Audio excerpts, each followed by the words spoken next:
안녕하십니까. 반갑습니다. 트레이더 김인성입니다.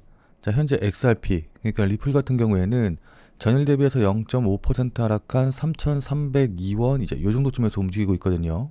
자, 그러니까 지금 차트 보시면 아시겠지만은 제가 말씀드린 대로 이렇게 휩소가 나오고 나서 급등이 나온 이후에 옆으로 횡보를 하면서 계속해서 물량 소화를 좀 하고 있는 모습을 좀 보여주고 있어요. 자, 그러니까는 지금 한 3거래일 정도 계속해서 이제 옆으로 횡보를 하고 있는 이 좁은 박스권 안에서 횡보하면서 물량 소화를 하고 있는 모습을 좀 보이다 보니까는 야, 이거 이러다가 갑자기 떨어지면 어떡하지? 야, 좀 지겹다. 이제 이렇게 좀 생각하시는 분들이 계실 것 같거든요.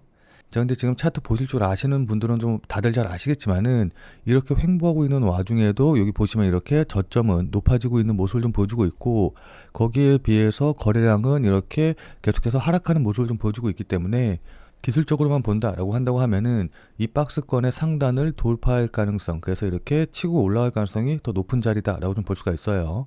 무슨 말씀인지 이해되시죠? 자, 그래서 지금 자리에서는 뭘 보고 어떻게 대응해야 될지, 그러니까 지금 자리에서는 가격 전략을 어떻게 세워서 어떻게 대응해야 될지, 이제 이런 부분들에 대해서 궁금하실 텐데, 오늘은 이 부분에 대해서 여러분들께 자세하게 말씀드려보는 시간 가져보도록 하겠습니다. 자, 우선 이 부분에 대해서 말씀드리기 전에 저는 미국 시장 분위기부터 먼저 좀 살펴봐야 되는데, 저는 미국 시장 같은 경우에는 뭐 다들 잘 아시다시피 27일이 추수감사절이었기 때문에 이제 휴장을 했거든요. 그리고 내일 같은 경우에는 단축 거래, 그러니까 오전에서만 이제 거래를 하기 때문에 아마 거래량이 많이 없을 거고, 그 다음에 뭐 블랙 프라이데이, 사이버 먼데이 뭐 이제 이런 식으로 쭉쭉쭉 4일 동안 연휴가 이어지기 때문에 일단은 당분간은 뉴욕 시장은 크게 움직이지 않을 거고, 그에 따라서 뭐 가상화폐 시장도 계속해서 뭐 크게 움직인다라기보다는 뭐 큰 이슈가 나와가지고 움직인다라기보다는 옆으로 횡보할 가능성이 조금 더 높다라고 좀 보시는 게 좋을 것 같아요. 자, 근데 그럼에도 불구하고 어쨌든 XRP 시장에서는 호재는 계속해서 나왔거든요. 그러니까 호재가 계속해서 이어졌는데, 일단 리플의 스테이블 코인이 아부다비 규제 승인을 받아서 중동 시장에 이제 본격적으로 진출을 하게 됐고, 그리고 무엇보다 XRP의 거래소 보유량이 10년 내 최저치를 기록을 하면서 공급 충격의 신호탄이 되나라는 이제 기대감들이 좀 나오고 있어요. 자, 그래서 이 부분에 대해서 조금 더 자세하게 살펴보면은 바이낸스의 XRP 보유량이 최근 7주간 약 3억 개 정도에서 2억 7천 개 정도로 급감하면서 유동성 감소 우려가 커지고 있는데, 일단 뭐 유동성이 감소한다 어쩐다 이러면은 굉장히 부정적인 걸로 이제 생각이 되겠지만은 그런 내용이 아니라 지금 이제 유동성 감소와 동시에 ETF를 통한 기관 자금이 유입이 되면서 공급 부족과 수요 증가라는 이중 압력이 나타나고 있거든요. 그러니까는 예전에 뭐 공급 수요 곡선 이거 보시면 아시겠지만은 어쨌든 공급이 부족하고 수요가 증가하면 그 가격은 올라갈 수밖에 없겠죠. 자, 그래서 이런 추세가 이어질 경우 XRP의 가격이 단기간에 2.6달러에서 3달러까지 상승할 가능성이 높다라는 식의 이제 내용이 되는 겁니다. 그러니까 결국에는 거래소의 보유량이 줄어들어서 유동성 공급에 충격이 오는 거는 호재다라고 좀 보시면 좋을 것 같죠. 자, 그리고 여기다가 이제 수급적인 측면에서 또 하나 이제 호재 요인으로 작용할 수 있는 부분이 바로 블랙록의 XRP ETF인데, 블랙록이 아직 XRP ETF 신청하지 않았잖아요. 그 이유가 XRP의 규제 불명확성과 미국 내 기관 투자 수요 부족으로 아직 XRP ETF를 신청하지 않았다라고 하는데, 지금 이미 출시되어 있는 XRP ETF들의 거래량이 터지면서 기관들의 수요가 증명이 됐기 때문에 이런 부분들에 대한 우려는 이제 좀 많이 사라졌다라고 좀 볼 수가 있죠. 그리고 여기 보시면 아시겠지만은 리플에서 근무했던 로비, 미트니크 등 디지털 자산 전문 인력을 부여하고 있어서 XRP ETF에 대한 내부 관심은 여전하다. 블랙록은 규제 및 시장 조건에 적합한 시작을 기다리면서 전략적으로 출시를 준비하고 있다. XRP의 ETF 출시는 여전히 가능성이 높다라고 이제 하는 내용이 나온 겁니다. 자, 그러니까 지금 안 그래도 공급은 부족하고 수요는 넘쳐나는 이런 상황에서 블랙록의 XRP ETF가 출시가 되면서 큰 수요가 터진다라고 한다고 하면은 가격은 당연히 수요와 공급의 원칙에 의해서 상승할 수밖에 없겠죠. 자, 그래서 블랙록의 XRP ETF 출시가 저는 게임 체인저가 될 것이다 라고 좀 보고 있습니다. 뭐 사실 저는 개인적으로 이 블랙록의 XRP ETF 출시는 거의 기정사실화 됐다라고 좀 생각을 하고 있는데, 자, 왜냐하면은 지금 미국 시장에서는 어떤 얘기가 돌고 있냐라고 한다고 하면은 XRP의 소송 같은 경우에는 블랙록을 위한 각본이다, 이런 음모론이 좀 나오고 있거든요. 그러니까는 XRP랑 블랙록이랑 서로 짝짝꿍 해가지고서는 지금 뭐 소송전이나 이런 것도 하고 있고, 결국에는 블랙록이 원하는 대로 리플이 끌고 갈 것이다 라는 이제 음모론이 나오고 있는데, 이 내용을 잘 모르시는 분들을 위해서 간단하게 좀 설명을 좀 드리면은, 리플과 세계 최대 자산 운용사인 블랙록이 글로벌 금융 시스템의 토큰화를 위해서 협력하고 있다. 따라서 현재 리플이 진행 중인 증권거래위원회와의 소송이 일종의 정치적 연막이자 사전에 조율된 시나리오다라는 이제 주장이 나오고 있는 거거든요. 그 근거로 리플이 온도 파이낸스와 협력해서 미국 국채를 XRP 상에 토큰화한 점을 강조하면서 온도의 공동 창업자인 네이션 알머니 블랙록, 그 다음에 SEC 전 위원장 게리 갠슬러와 마찬가지로 골드만삭스 출신이다 라는 인맥 관계를 이제 근거로 들고 있고, 특히 갠슬러 SEC 위원장이 XRP 소송을 통해서 리플의 법적 지위를 명확히 하면서 블랙록과의 협업 기반을 조성한 것이 아니냐라는 이제 주장도 하고 있거든요. 그러니까 이번에 리플이 소송을 하고 뭐 이제 이러는 것 자체가 리플의 법적인 지위를 보장해주기 위해서 일부러 소송을 벌이고 있는 거다라는 내용입니다. 그러니까 만약에 리플이 이번 소송에서 승소로 끝나게 되면은 다른 코인들과는 다르게 어쨌든 미국 법원에서 인정한 코인이 되는 것이기 때문에 결국 그런 이제 지위를 가질 수가 있게 되겠죠. 그렇게 되면은 그 리플이란 코인에 대해서 뭐 기관 투자자라던가 아니면 국가에서 더 신뢰를 가질 수밖에 없을 거고요. 뭐 물론 당연히 SEC의 전 변호사는 말도 안 되는 소리다라고 부인을 하고 있기는 한데 그래도 의심스러운 조항들이 굉장히 많이 있기는 하거든요. 그러니까 XRP 레저의 토큰화 로드맵이 부동산, 국채, 원자재, CBDC, 탄소 배출권 등을 이제 포괄하는데, 이는 블랙록이 추구하는 실물자산 디지털 저하 전략과 이제 거의 비슷하고, 그리고 또 최근 블랙록이 출시한 XDNA ETF와 XRP 레저상에 출시된 DNA 프로토콜의 티커가 이제 유사했고, 그렇기 때문에 향후 해당 기술이 블랙록의 데이터 기반 자산 운용 전략과 접점을 가질 수 있기 때문에 이게 중요하다, 이게 근거다라고 이제 이야기가 나오고 있습니다. 자, 그리고 마지막으로 미 연준의 실시간 결제망이 XRP 레저와 동일한 메시징 표준인 ISO 20021을 채택하고 있기 때문에 이것도 전부 다 노린 것이다 라는 이야기도 이제 근거로 작용하고 있어요. 뭐 물론 이게 음모론이기 때문에 반드시 이렇다라는 건 아니기는 하긴 하지만은, 만약에 XRP와 블랙록이 정말 이 음모론대로 서로 이제 좀 합작을 해가지고서는 뭔가를 꾸미고 있다, 무슨 꿍꿍에 있다라고 한다고 하면은 결국 블랙록이 노리는 건 뭘까요? 그건 바로 미국 연준이 달러를 이용을 해서 전 세계 자금 흐름을 장악하고 전 세계 경제를 좌지우지하는 것처럼 블랙록이 리플을 이용해서 전 세계 자금 흐름, 그 중에서 가상화폐를 이용한 전 세계 자금 흐름을 장악하겠다라는 이런 의도를 품을 수 있는 거거든요. 무슨 말씀인지 이해되시죠? 자, 근데 저는 개인적으로 이게 아예 음모론으로만 치부하기가 조금 어렵다라고 보는 이유가, 실제로 리플 쪽에서 이런 쪽으로 굉장히 공을 들이고 또 이런 쪽으로 사업을 추진하고 있기 때문입니다. 자, 그러니까 XRP 레저가 소매를 줄이고 기관이 장악했다, 글로벌 결제 인프라로 재편 중이다 라는 내용의 기사가 나왔는데, 이 기사 내용 좀 살펴보시면 아시겠지만은 XRP 레저의 소매 활동이 급감하고 있다, XRP 레저는 더 이상 개인 투자자들의 놀이터가 아닌 도매형 결제 인프라로 방향을 틀고 있다 라고 하면서, XRP 레저의 소매 사용자들은 그 사용이 점차 줄어들고 있지만 기관 투자자들에게는 차세대 은행 간 결제망으로 진화 중이다 라고 이제 이야기를 했거든요. 자, 그리고 리플의 CEO인 브래드 갈링하우스 역시도 스위프트와 파트너십이 아니라 스위프트를 대체할 것이다 라고 이제 자신있게 이야기를 했는데, 이 스위프트가 뭐냐라고 한다고 하면은, 스위프트는 1973년도에 설립이 되었으며 현재 벨기에 브뤼셀에 위치해 있다. 우리가 국제에서 이제 거래할 때 돈의 기준은 달러가 되는데, 현재 약 200여 국가에 약 11,000개의 은행이 이 스위프트에 가입해서 국제 금융 거래를 하고 있다. 그러니까 이 스위프트에 가입이 되어 있어야지만 신속한 해외 송금을 할 수 있는 거고, 그러니까 우리가 미국이라던가 이런 데다가 달러를 보내고 뭐 이제 이렇게 할 때 사용하는 그 결제망이, 그러니까 은행 간에 결제하는 그 망이 스위프트다라고 생각하시면 될 것 같아요. 따라서 만약에 리플이 정말로 이 스위프트망을 대체를 하게 된다라고 한다고 하면은, 리플이 달러와 동일한 기준, 그러니까 달러와 동일한 지위를 갖게 되는 거거든요. 그럼 당연히 지금 뭐 아무런 가치가 없다고 여겨지는 다른 가상화폐들과는 비교할 수 없을 정도로 급등이 나올 거고, 제가 보기에는 개인적으로 비트코인의 가치 역시도 리플이 뛰어넘을 수 있다라고 좀 보고 있습니다. 무슨 말씀인지 이해되시죠? 다만 이것 같은 경우에는 어디까지나 이제 음모론이고, 이렇게 되면 좋겠다라는 이제 희망사항일 뿐인 거기 때문에 실제로 이렇게 된다라고 한다고 하더라도 시간이 굉장히 오래 걸릴 수밖에 없어요. 그러니까는 장기적인 모멘텀으로 갖고 들고 갈 만한 그런 호재다라고 좀 보면 좋을 것 같습니다. 자, 그렇기 때문에 단기적으로는 이제 시세에는 그렇게 큰 영향을 미치지 않을 텐데, 자, 그럼 단기적으로는 대응을 어떻게 하면 좋을까요? 자, 지금부터는 차트를 보면서 여러분들께 구체적인 대응 전략에 대해서 말씀드려보는 시간 가져보도록 하겠습니다. 자, 본 내용 말씀드리기 전에 잠시만 안내 말씀드리도록 하겠습니다. 자, 지금 화면에 보이는 전화번호 보이시죠? 자, 지금 화면에 보이는 제 전화번호로 이분처럼 이렇게 구독이라고만 쓰셔서 문자 보내주시면은 이분이 받으신 것처럼 그날 샀다 그날 팔 수 있는 단타코인에 대한 정보를 100% 무료로 받아보실 수 있으십니다. 자, 그러니까 여기 이분 같은 경우에는 지난 11월 10일 월요일 오전 10시 44분에 구독이라고 쓰셔서 문자 보내주셨고, 제가 이 문자를 확인하고 같은 날인 오후 2시 49분에 11월 10일 무료 단타코인입니다 라고 하면서 유니스왑을 추천을 드렸죠. 자, 그러면서 추천드린 이유로 돌파 후 현재 조정 중이다 라고 이제 이유도 말씀을 드렸고, 그리고 무엇보다 여기 보시면 아시겠지만은 제가 매수 가격으로 1080원 이하, 업비트 기준으로 1080원 이하에서 매수하세요 라고 정확한 가격을 말씀드린 걸 확인해 보실 수 있으실 겁니다. 자, 그러니까 따라하기 어렵게 뭐 그냥 지금 매수하세요, 아니면 뭐 돌파하면 매수하세요, 시장가에 매수하세요, 이런 식으로 애매하게 말씀드린 게 아니라 1080원이라고 정확한 가격을 말씀을 드렸죠.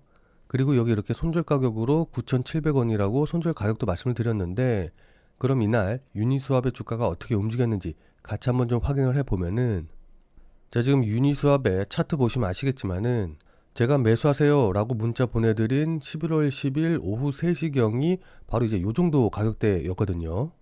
자, 그러니까 나중에 1시간 봉 차트 보시면 아시겠지만은 제가 매수하라고 말씀드린 1080원이 이 봉의 고점 자리이고, 그리고 제가 손절 가격으로 말씀드렸던 9,700원이 이 봉의 저점 자리 부근이에요. 자, 그래서 여기가 손절이고 이 1080원 이하에서 매수하셔라 라고 이제 말씀을 드렸는데, 여기 보시면 아시겠지만은 제 문자를 바로 보지 못하셨다라고 한다고 하더라도 그 이후에 계속해서 매수할 기회를 줬다는 걸 확인해 볼 수 있으시죠. 자, 그리고 나서 제가 말씀드린 이유로 지금 한 31.9% 정도까지, 뭐 거의 한 32%까지 급등하는 모습이 나왔기 때문에 제 문자를 받아보시고 또 저를 믿고 실제로 매수하신 분들 같은 경우에는 누구나 다 15% 이상의 수익은 나셨을 거예요. 확인하셨죠? 자, 그리고 나서 다시 문자 내용으로 돌아가서 보면은 제가 이렇게 목표가로 당일 15% 이상 수익 시 매도하셔라 라고 말씀드린 걸 확인해 보실 수 있으실 겁니다. 자, 그러니까 비트코인이라던가 XRP 같이 이런 메이저 코인들을 이제 매매하다 보면은 움직임이 그렇게 크지가 않기 때문에 단기적으로 봐서 이제 수익을 내는 게 쉽지는 않거든요. 자, 따라서 메이저 코인은 메이저 코인대로 이제 좀 장기적으로 매매하고 단기적으로 다른 코인들에서 단타 수익을 좀 내보고 싶다라고 하시는 분들은 여기 이분처럼 이렇게 지금 화면에 보이는 제 전화번호로 구독이라고만 쓰셔서 문자 보내주시기 바랍니다.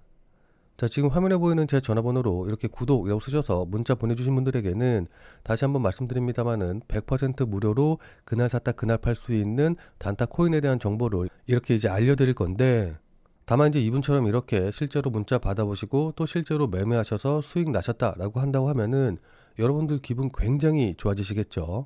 자, 그럼 그 기분 좋아진 상태 그대로 제 영상에 다시 한 번만 좀 돌아와 주셔서 구독과 좋아요 요거 한 번씩만 좀 눌러주시면은 여러분들이 눌러주시는 이 구독과 좋아요가 제 유튜브 채널을 성장시키는데 정말 많은 도움이 되기 때문에 지금 화면에 보이는 전화번호로 구독이라고 쓰셔서 문자 보내주시고 또 이분처럼 이렇게 실제로 단타코인에 대한 정보 받아가셔서 수익 내신 다음에 잊지 말고 기분 좋게 구독과 좋아요 요거 한 번씩만 꼭 좀 눌러주시길 부탁드리도록 하겠습니다. 그리고 제가 이렇게 보내드리는 코인 같은 경우에는 어디까지나 그날 샀다 그날 파는 단타 코인들만 이제 알려드리는 거기 때문에 절대로 무리하셔가지고 뭐 대출을 받아서 쓰신다던가 아니면 몰빵을 한다던가 이제 이런 식으로 해가지고 위험하게 매매하시지 말고 그냥 그날 용돈벌이 한다 아니면 일당벌이 한다 라고 생각하시고서는 매매하시면은 큰 문제 없이 수익이 가능하실 겁니다. 자, 그럼 다시 본 내용으로 돌아가서 보면은, 자, 그럼 지금부터 차트를 보면서 구체적인 대응 방법에 대해서 말씀을 좀 드려보도록 할 텐데, 일단 지금 말씀드리는 거는 단기적으로 봤었을 때, 그러니까는 기술적으로 봤었을 때 이제 말씀을 드리는 부분이거든요. 자, 그러니까 지금 보시면 아시겠지만은 제가 앞서서 말씀드렸다시피 이렇게 쌍바닥 찍고서는 반등을 하고 있기는 한데, 여기 보시면 아시겠지만 이 파란색 추세선을 살짝 이탈했다가 상승하는 흐름이에요. 자, 그러니까 이 차트를 조금 더 크게 해서 보면은, 지난 7월 중순에 최고점 찍고 나서 이렇게 위아래로 고점 저점 낮추면서 조정을 받고 있거든요. 그러면서 이제 이렇게 하락 추세선을 형성을 하고 있는데, 여기 보시면 아시겠지만은 이 하락 추세선을 살짝 이탈했다가 다시 상승하는, 그러니까는 이 하락 추세선 안쪽으로 다시 돌아오는 모습을 보여줬어요. 자, 우리는 이런 걸 보통 휩소라고 표현을 하거든요. 자, 근데 지금 자리에서 휩소가 나오고서는 반등하고 있다라는 게 굉장히 중요한 포인트를 갖는다라고 좀 볼 수가 있습니다. 자, 근데 이 휩소가 무슨 의미고 이게 뭔지 잘 모르시는 분들이 계실 것 같아서 일단 휩소에 대해서 간단하게 좀 설명을 좀 드리면은, 자, 이 휩소라는 거는 말 그대로 속임수, 그러니까 거짓된 움직임이라고 생각을 하시면 돼요. 자, 그럼 이런 휩소는 언제 나오냐라고 한다고 하면은, 이런 휩소는 보통 세력들이 물량을 매집하고 급등시키기 직전에 개미들을 털어내고 또 마지막으로 물량을 매집하기 위해서 이런 모습들이 나오거든요. 자, 그러니까 예를 들어서 지금 이런 상황 같다라고 한다고 하면은, 기술적 분석에 대해서 조금이라도 알고 또 차트를 보신 분들 같은 경우에는 이렇게 저점을 찍고 반등할 때, 그러니까 기존의 하락 추세가 저점을 찍고 반등하는, 추세가 반전되는 모습이 나온다라고 한다고 하면은 보통은 이 자리, 이 점의 최저점을 손절 라인으로 잡으실 거예요. 자, 그러니까 기존에 뭐 이런 자리에서 매수했다가 손절하지 못하고 계속해서 보유하고 계신 분들 같은 경우에는 이렇게 반등이 나오게 되면은, 아, 제발 내가 매수한 가격까지만 올라와라 라는 기대감으로 계속 지켜볼 수밖에 없거든요. 자, 그러다가 조금 다시 밀린다라고 한다고 하더라도 내가 일단 그 전에 여기까지 밀리는 모습을 봤기 때문에 이런 자리에서는 절대로 매도를 하지 않고 이제 계속 기다리다가 이 자리마저 깨고 내려오면은 추가적으로 더 빠질까봐 무서워서 손절을 하는 사람들이 나타나기 시작을 할 겁니다.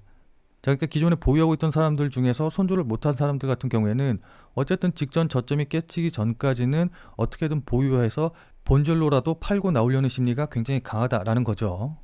자, 그리고 이렇게 저점 찍고 반등하는 모습을 보고 단기로 매수하신 분들, 그러니까 단타 치려고 매수하신 분들 같은 경우에는 당연히 단타를 칠 때는 전 저점을 깨고 내려가는 움직임이 나오면 안 된다라는 걸 알고 계시는 분들이 많으실 것이기 때문에 열의 9분 정도는 이 가격을 손절 가격으로 잡고 대응을 하실 거예요. 그렇기 때문에 그 전에는 이렇게 움직여도 내가 만족할 만한 수익이 나오기 전까지는 계속해서 어쨌든 보유하시려는 분들이 많으시겠죠. 자, 그런데 이거를 반대로 세력의 입장에서 생각을 해본다라고 한다고 하면은, 내가 급등을 시키기 직전에 물량을 많이 매집을 해 놓으려고, 그러니까 물량을 많이 사 놓으려고 하는데 다들 이렇게 매도를 안 하고 버티다 보니까는 매수하고 싶어도 매수할 물량이 없기 때문에 곤란할 수가 있겠죠. 자, 그래서 일부러 모두 손절 라인으로 보고 있는 전 저점을 깨고 내려가는 움직임을 보여줘서 여기서 손절, 그러니까 개인들의 매도 물량이 나오게 하고 그 물량들을 전부 다 받아먹으면서 이렇게 바로 올려버리는 움직임이 나온다라는 겁니다. 자, 그럼 어떤 분들 같은 경우에는, 아니, 야, 그럴 것 같으면은 이렇게 바로 말아 올리지 말고 그냥 차라리 계속 폭락시키면 되지 않냐, 그럼 더 많은 물량이 나오지 않겠느냐라고 생각을 하시는 분들도 계실 텐데, 이게 일반적인 사람들 기준으로 해서 보면은 어느 정도 빠지면은 사람들이 매도를 통해서 손절을 할 수가 있거든요. 자, 근데 너무 많이 폭락을 해서 손실이 너무 커져버린다라고 한다고 하면은 그때는 손절을 생각하는 게 아니라 그냥 아예 포기를 하고서는 그냥 지켜보는 경우가 더 많기 때문에, 완전히 폭락시키는 게 매도 물량 나누는데 그다지 많이 도움이 되지 않을 뿐더러, 또 세력들 입장에서 보면은 추세를 너무 완전하게 무너뜨려다 보면은 이걸 다시 되돌려서 추세를 반전시키는데, 그러니까 다시 이렇게 상승시키는데 엄청난 자금과 노력, 그 다음에 힘과 시간이 들기 때문에 진짜 급등 직전에 이렇게 마지막으로 개인들 털어먹고 반등을 시키는 겁니다. 자, 무슨 말씀인지 이해되시죠? 자, 따라서 이렇게 휩소가 나온 이후에 쌍바닥 만들고, 그리고 제가 1차 저항선이라고 말씀드렸던 3,300원짜리를 강한 양봉으로 돌파하는 흐름이 나왔기 때문에, 일단 이 3,500원짜리 부분에서 이렇게 저항을 받고 있기는 하지만은, 만약에 여기서 물량 소화하면서 단기적으로 좀 조정을 받는다라고 한다고 하더라도 이 3,300원에서 3,250원짜리 요 정도 자리가 이번에는 강력한 지지선으로 작용할 가능성이 높아요. 무슨 말씀인지 이해되시죠?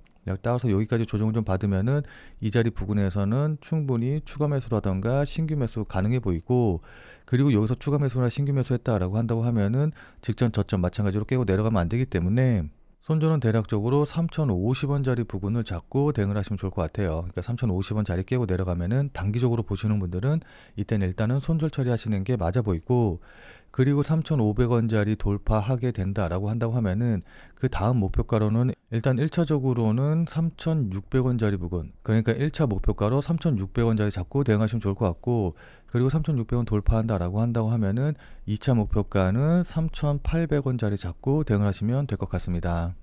자, 근데 이건 어디까지나 이제 단기로 보시는 분들이 이제 가격 전략 세워서 대응하시는 방법인 거고, 자, 그러나 나는 단타로 보는 게 아니라 좀 장기로 본다라고 하시는 분들 같은 경우에는 XRP의 현물 ETF가 승인이 된다라고 한다고 하면은 미국 최초의 XRP 현물 ETF가 되면서 즉시 수십억 달러 규모의 기관 자금 유입이 들어올 테고, 그렇게 되면 XRP가 비트코인이라던가 이더리움과 같은 지위로 단번에 올라설 것이 분명하거든요. 무슨 말씀인지 이해되시죠? 자, 그렇기 때문에 ETF 승인과 그에 따른 기관 자금의 유입으로 인해서 추가적인 상승이 강하게 나올 가능성이 높기 때문에, 만약에 조정을 받는다라고 한다고 하면은 그때 매수하셔서 물량을 쌓아가시는 전략으로, 그러니까 장기적으로 보고 조정 받을 때마다 매수해서 물량 쌓아가는 방식으로 대응을 하시는 게 좋아 보입니다. 그래서 이제 한 번에 큰 수익을 내서 계좌의 퀀텀 점프를 이뤄내는 거죠. 자, 근데 아무리 장기적으로 보신다라고 한다고 하더라도 그냥 조정받을 때 아무 데서나 매수하시면은 추가적으로 조정받고, 그러니까 2차 하락 나오고 막 이제 이런 식으로 조정이 길어지게 되면은 이렇게 흔들 때 버티기가 어렵거든요. 그렇기 때문에 아무리 장기적으로 본다라고 한다고 하더라도 실시간 뉴스 계속해서 확인하고 그에 따른 거래량과 가격이 어떤 식으로 반영이 되는지, 이런 것들을 계속해서 확인하면서 반드시 의미 있는 자리에서 추가 매수하시는 방향으로 대응을 하셔야 됩니다. 자, 그러니까 실시간으로 이 차트나 움직임을 좀 보면서 제가 말씀드린 이런 부분들에 대한 판단과 대응이 가능하신 분들은 필요가 없겠지만은, 나는 실시간으로 볼 상황도 되지 않고 그리고 실시간으로 볼 수 있다라고 한다고 하더라도 어떻게 해야 될지 잘 판단이 안 선다라고 하시는 분들은, 자, 지금 화면에 보이는 제 전화번호 보이시죠?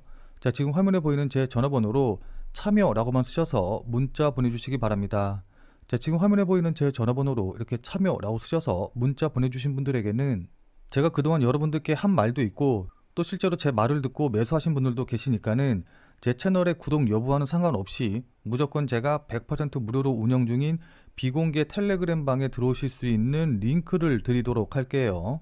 자, 그래서 제가 계속해서 실시간으로 좀 보면서 실시간 대응 방법을 이 텔레그램 방, 제가 100% 무료로 운영 중인 이 비공개 텔레그램 방에서 전부 다 말씀드릴 테니까 혼자서 아무 가격에서나 그냥 매수 매도 뭐 물타기 하고 이러지 마시고, 적어도 제가 텔레그램 방에서 말씀드릴 때 그때 제 말을 참고하셔서 매수라던가 매도에 대한 결정을 하시길 바랍니다. 자, 무슨 말씀인지 이해되시죠? 자, 워낙 중요하니까 마지막으로 다시 한 번만 강조드릴게요.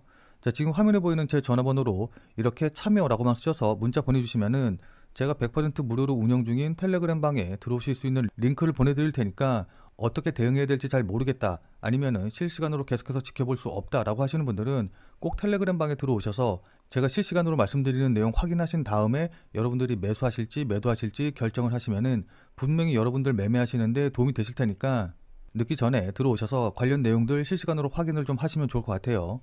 지금 자리가 워낙 중요한 자리고 분기점이 될 수 있는 자리이기 때문에 여러분들께 이렇게 말씀을 드리는 겁니다. 무슨 말씀인지 이해되시죠? 자, 그럼 오늘 영상은 이것으로 해서 마무리 짓도록 하겠습니다. 자, 오늘 내용이 조금이라도 도움이 되신 분들은 구독과 좋아요 눌러주신 거 잊지 마시고요. 자, 그럼 우리는 텔레그램 방에서 뵙고 더 많은 이야기 나눠보도록 하겠습니다.